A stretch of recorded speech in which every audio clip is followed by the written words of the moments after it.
pagi Romo Wenan. Selamat pagi, selamat pagi. Ya, Romo, aku mau tanya ya untuk sakramen baptis.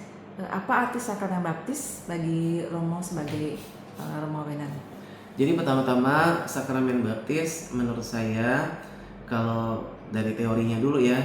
Kalau teori itu ketika kita menerima baptisan itu kita masuk ke dalam satu komunitas orang-orang percaya. Jadi yang namanya baptis itu adalah artinya orang yang tadinya di luar komunitas masuk ke dalam komunitas. Nah, jadi kalau baptis Katolik itu orang yang tadinya di luar komunitas Katolik masuk ke dalam tradisi berimannya Katolik.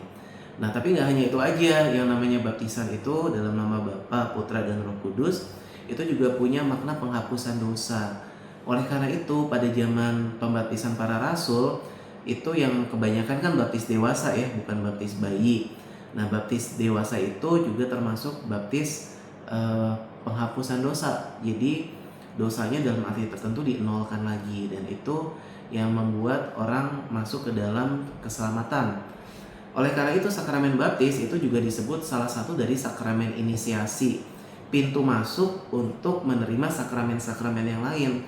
Jadi kalau misalnya ada orang yang belum baptis Katolik mau minta sakramen tobat, nah itu nggak bisa karena pintu masuknya itu di sakramen baptis. Jadi ada sakramen baptis, sakramen krisma, sakramen ekaristi. Nah itu termasuk rangkaian dari sakramen inisiasi, tapi pintu masuknya sakramen baptis. Oleh karena itu sebenarnya kalau pada dasarnya sakramen baptis itu adalah pintu masuk untuk bisa menerima sakramen-sakramen yang lain.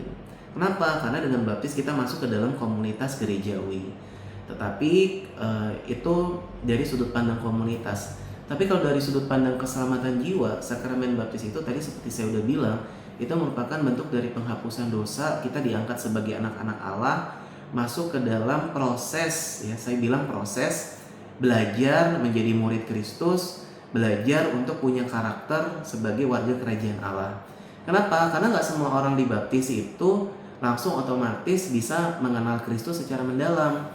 Karena konteksnya dibaptis itu masuk ke dalam komunitas untuk belajar bersama jadi pengikut Kristus. Jadi pengikut Kristus itu terus menerus, jadi bukan dibaptis langsung jadi baik-baik aja. Makanya jangan bilang, ih kamu orang Katolik kok kayak gini. Tapi kan ada orang Katolik yang udah benar-benar menghayati imannya, berjumpa dengan Tuhan dalam permasalahan hidupnya dan lain-lain. Jadi baptis itu di satu titik merupakan jaminan keselamatan, tapi harus ada upaya dari orang yang dibaptis itu untuk terus mengenal, belajar jadi murid Kristus. Gitu. Jadi pintu masuk untuk jadi murid Kristus, pintu masuk ke dalam gereja, komunitas gereja Katolik, menerima sakramen-sakramen yang lain, sekaligus memang dosanya dihapuskan. Tapi terus-menerus orang yang dibaptis itu harus terus-menerus belajar serupa dengan Kristus. Itu. Oke, baik, terima kasih Romo atas pencerahannya tentang sakramen baptis ini.